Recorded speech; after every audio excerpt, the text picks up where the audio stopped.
Once Human just had a brand new dev Q&A, where they go over a ton of things including secret mechanics that aren't displayed to you, as well as PvP and PvE mode comparisons, and what we might see in the future. We also have some additional PSAs, as well as some building tips, and a whole bunch more. What's up, world? It's Utopia back in for another video. Today we're checking out all things Once Human. Okay, so first up, let's go over all this stuff with the dev Q&A. That's going to answer a lot of our questions. So this just happened over on the dev talk section of the Discord this morning, where they go over the Prime War and Purification gameplay. They said that they've received valuable feedback about Prime Wars from their player community, as well as a few other gameplay mechanics. They're addressing those issues, and they consulted their game designer to provide more insight. Now I'm going to go over each dev question answer. I'm going to simplify it a little bit so that we can get through it kind of quickly. So first up here we have, what was the original purchase of the Prime War? They said this was to create a unique open world experience with massive multiplayer co-op battles against colossal bosses, as well as incorporating building and defense elements similar to other survival games, essentially encapsulating everything about the game aside from PvP stuff into that one subsection there, or that event. Now it is to note, if you are on a PvP server, you do not have access to Prime Wars. Instead, you will take part in Warband Wars. So Prime Wars are separate for a PvE only scenario, whereas for PvP they do have Warband stuff, and you can also receive more Echo Stones this way as well through other means like the Purification stuff. Again, I'll go over that a bit more later. Jumping over to question 2, they said how to quickly break through a boss's shield. So this is a mechanic or a secret mechanic essentially, because it's never told to you essentially, or at least labeled to you how to do this. And they say how to actually do this. So using Gatling cannons, plasma missiles, heavy weapons like the MGL, rocket launcher, and tactical items such as grenade and explosives, the Gatling cannon and plasma missile combo is the most efficient. There's going to be some future updates that will include clearer guidance there.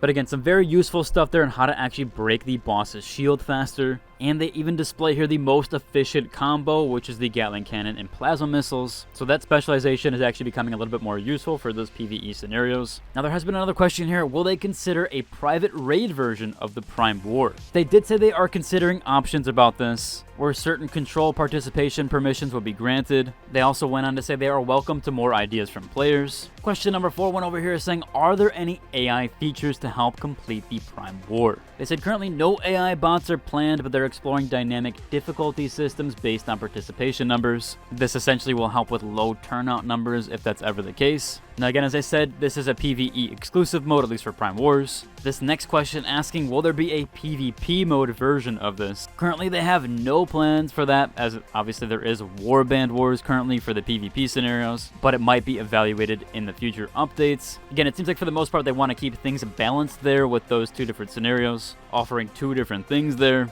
Another big question here about the rewards and how many times per week you can earn those. So as of right now, you only get a first clear reward, which is once per season, which is that Star Crown reward. And then following rewards will only be clearance rating based on that, which are unlimited. However, you're only going to get that Star Crown on the first clear. It seems like they do want to keep that resource limited, which is definitely understandable as you can get some OP builds from that. I think they want to keep that season to season, as that's what gives you the grinding purpose of each season, is to allow you to get more Star Crown and then to get more blueprints there. They don't want to have that too fast, as fully maxing out your blueprints is basically what the grind is going to be season to season, at least a portion of that. They went over here saying, how is the rating system for the final loot box design? Well, they said the main purpose is to encourage active participation and ensure rewards for various skill levels, with potential refinements for challenging gameplay. Again, because this is a PvE scenario, it seems like they want to keep things a little bit more casual as compared to the PvP stuff with the Warband Wars, which for question 8, they did clarify this even further, saying, are there any rewards for completing the Prime War as a warband? Where they said that the rewards are equal for individuals and groups. Again, it does seem like for the PvP stuff compared to the PvE, they want to keep things a little bit more casual side of things, which I think does make sense there, as the more casual player is going to lean towards PvE.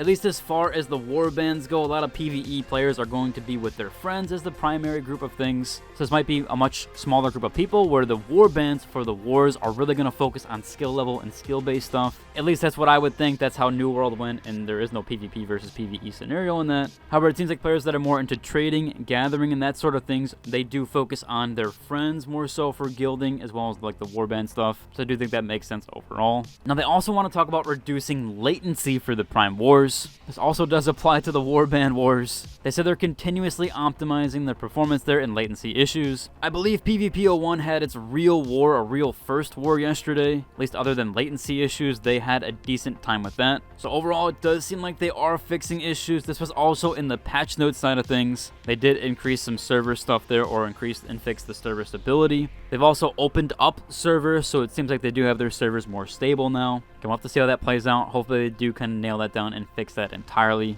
as we don't want this to be another New World scenario overall. For the last question here, question 10, why aren't players receiving Starcrom from Purification? Obviously, the first possible cause of this is exceeding your weekly Purification limit. Other times, there is an issue with unreachable Starcrom drops, and they need to contact customer support for issues. So if you have an issue there where you're not able to collect the Starcrom and it's going to use your weekly limit, make sure you take a video or a screenshot of this showcasing that you cannot access this. Obviously, a video would be preferable. You can then submit this into customer support, and it seems like they'll take care of that, or at least help you out there. That's at least one way to do it, so make sure if they're having any issues, you do record that. They do have two different methods of contacting customer support here. One through the feedback section of the Discord and follow those instructions there with the customer support channel. Or method 2 is to click on show members list and contact the Once Human game support. You can directly message that bot or user. Again, it's not really a user, it is a bot, so you're just messaging a bot. But that way you can get all this stuff there, or make the ticket through the customer support. And use that means if you have any other problems itself. Gonna link down below to the Discord so you can access that. I went over this in my last video. There's been a ton of new bannings. However, we've had one here where someone got banned for climbing a mountain.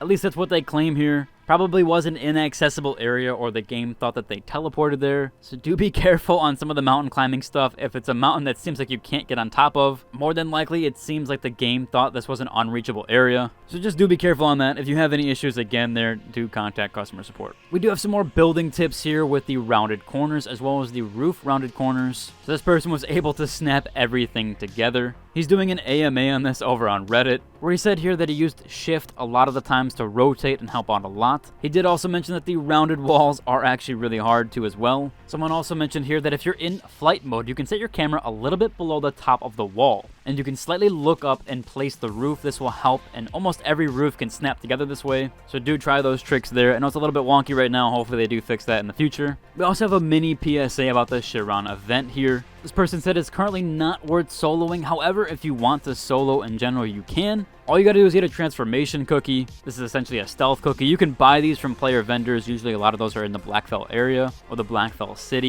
You can also craft these yourself by just farming up the resources. It seems like from this commenter, you can basically cap 2 events with just 1 cookie, and the mobs will just wander around until you have to do that last 3rd cap. Otherwise, yeah, more than likely, it's not worth solo. Overall, that's about cover for today's video. If you like and subscribe, and until the next one. Deuces.